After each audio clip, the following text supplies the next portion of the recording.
온 땅의 주인 되신 주님이 내 이름 아시며 상한 맘 돌보네.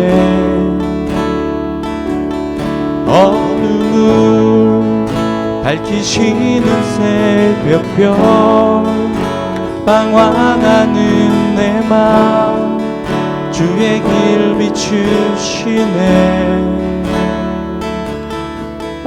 나로 일함이 아닌 주가 행하신 일로 나의 행함이 아닌 오직 주로 인하여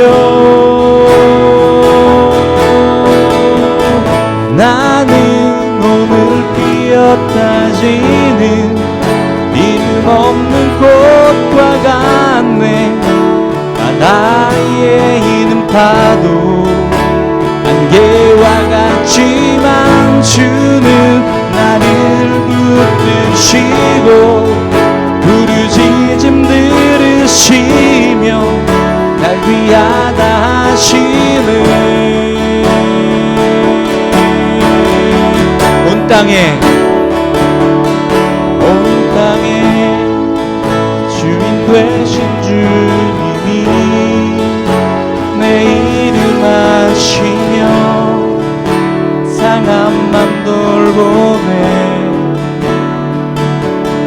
어둠을 밝히시는 새벽별 방황하는 내 맘 주의 길 비추시네. 나로 인함이 아닌 주가 행하신 일로 나의 행함이 아닌 오직 주로 인하여 나는 오늘 피었다 지는 이름 없는 꽃과 같네. 바다에 있는 파도 안개와 같지만 주는 나를 붙드시고 부르짖음 들으시며 날 위하다 하시네. 주님은 나의 죄를 보시고 주님은 나의 죄를 보시고 사랑의 눈으로 날 일으키시네. 바다를 잠잠하게 하시듯 내 영혼의 폭풍 고요케 하시네. 나로 인함이 아닌 주가 행하신 일로 나의 행함이 아닌 오직 주로 인하여 나는 오늘 피었다 지는 이름 없는 꽃과 같네. 바다에 있는 파도 안개와 같지만 주는 나를 붙드시고 부르짖음 들으시며 날 위하다 하시네. 나는 오늘 피었다 지는 이름 없는 꽃과 같네. 바다에 있는 파도 안개와 같지만 주는 나를 붙드시고 부르짖음 들으시며 날 위하다 하시네. 나 오직 주의 공 나 오직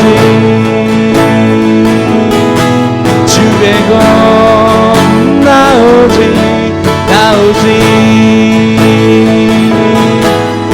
주의 곧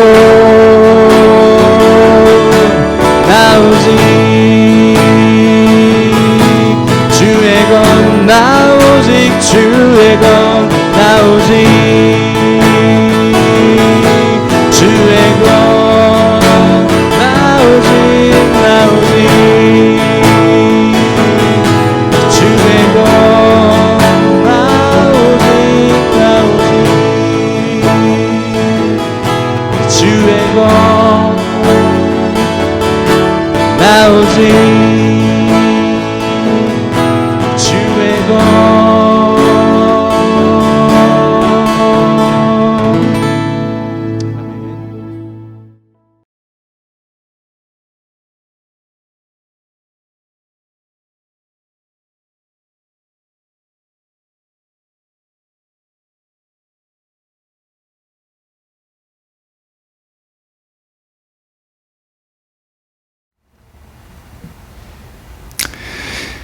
여러분 안녕하세요. 양민철 목사입니다.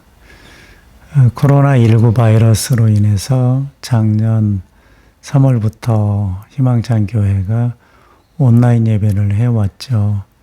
중간에 잠깐 대면 예배를 한 적도 있었지만 코로나 상황이 안정되지 못함으로써 거의 온라인 예배로 1년 6개월 동안 유지하고 있습니다. 중간에 얼굴 뵌 분도 계시겠지만 대다수는 1년 6개월 동안 얼굴을 뵙지 못한 분들이 많습니다. 여러분 별일은 없으신가요? 더 평안하신지 모르겠습니다. 속히 코로나 상황이 진정이 되어서 대면 예배가 회복되고 그러면 다시 여러분의 얼굴을 뵐 수 있는 그런 날이 속히 왔으면 좋겠습니다. 그때 꼭 반가운 얼굴로 함께 모여서 예배하기 원합니다. 희망찬 교회는 목요 예배를 드립니다. 수요 저녁 예배와 금요 성령 집회를 통합해서 목요 예배를 드리겠다고 두어 달 전에 광고했었는데요. 여전히 코로나 상황이 진정되지 못하므로 대면 예배는 불가능하지만 온라인으로 먼저 하나님께 예배하기 원합니다. 목요 예배 중에는 시편 말씀을 묵상하려고 합니다. 시편은 전체 150편까지 있죠. 66권 성경 중에 가장 긴 책인데요. 그 첫 번째 단어 150편이라는 방대한 시편의 첫 번째 단어가 복입니다. 복 있는 사람은 이라고 시작하지 않습니까? 복은 크게 두 종류가 있습니다. 축복과 행복이 있는데 히브리 원어에 보면 시편 1편에 나오는 이 복은 행복에 해당되는 단어입니다. 여러분 얼마나 행복하십니까? 행복을 위한 어떤 지혜를 실천하고 계신가요? 부디 행복하시기 바랍니다. 좋은 결과를 만들어내서 행복할 뿐 아니라 그 결과를 향해서 가는 과정 또한 행복하기 바랍니다. 그리고 내일의 행복을 위해서 열심히 노력하는 오늘 또한 행복하기 원합니다. 만약에 오늘에 행복하지 못하다면 내일의 행복도 약속할 수는 없겠다 싶습니다. 그래서 과정도 행복하고 또 오늘도 행복할 수 있으면 좋겠어요. 아울러 한 가지 더 말씀을 드리면 나 혼자 행복하면 안 되겠죠? 가족도 행복하고 또 함께하는 분들이 같이 행복한 더불어 행복이 진정한 행복이며 이런 행복을 성경이 말하고 있다라는 것입니다. 수술한 지 제가 1년이 되었어요. 작년 1월에 입원해서 9월 1일 날 입원해서 8일 날 수술했는데 어느덧 1년이 지났네요. 이 또한 지나가리라. 고통도 시련도 아픔도 영원하지 않습니다. 삶의 현장에서 고달픈 하루하루를 사시겠지만 좋은 날이 올 것이니 너무 낙심하지 않으셨으면 좋겠습니다. 저는 여러분의 건강 염려 덕분에 많이 회복되었습니다. 기도와 사랑에 빚진 자가 되었지요.